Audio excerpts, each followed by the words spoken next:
Welcome back আমাৰ YouTube আজি আপোনালোক এটা বস্তু দেখুৱাম আনবক্সিং কৰি মই ফ্লিপকাৰ্টৰ পৰা অৰ্ডাৰ কৰিছো এইটো ফেন যেটো ডিসপ্লেত আহি আছে আপোনালোক চাই লওক পিছত আপোনালোকক আনবক্সিং কৰি দেখুৱাম কেনেকুৱা বলক ভিডিওটো আৰম্ভ কৰো আৰু লগতে আনবক্সিং কৰো চাই লওক আপোনালোকে আমি এতিয়া আনবক্সিং কৰি আছো কাৰ্টনটো খুলি আছো কিমান ডাঙৰ কাৰ্টন চাই লওক ওয়াও বা এটা কাৰ্টনৰ ভিতৰত আৰু এটা কাৰ্টন হেটো কাৰ্টনৰ ভিতৰত এটো আপোনাৰ ওয়াৰেন্টি কাৰ্ড হয় আৰু কেনেকৈ লগাব লাগে তাৰ অলপ ডিসকাস দিয়া আছে এটো ফেন হয়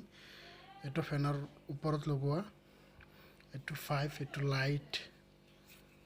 to লাইটৰ কাৰণে হয় তাৰ পিছত আপোনাৰ মেইন বস্তুটো দেখাই দি আছো ভিতৰত আছে মেইন এইটো হল পাত বিলাক কাঠৰ এইবিলাক পাঁচটা পাত আছে এটো মেইন মেচিন এটো আপোনালোকে মেইন মেচিনটো দেখাই দিও বহুত হোৱাইট to বহুত এটো মানে লাইট তিনটা লাইট লগাব পাৰি তেনেকুৱা এইবিলাক স্কুল হয় ভিতৰৰ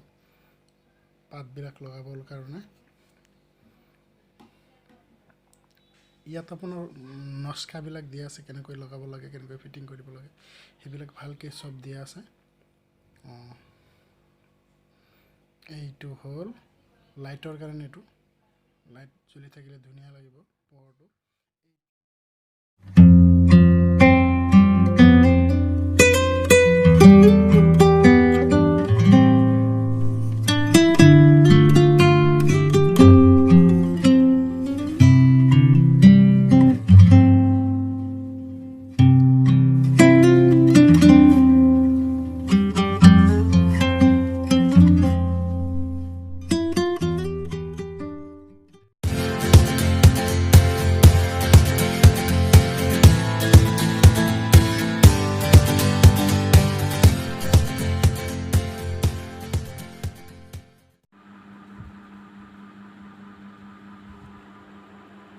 চাই লওক কিমান ধুনীয়া চাওক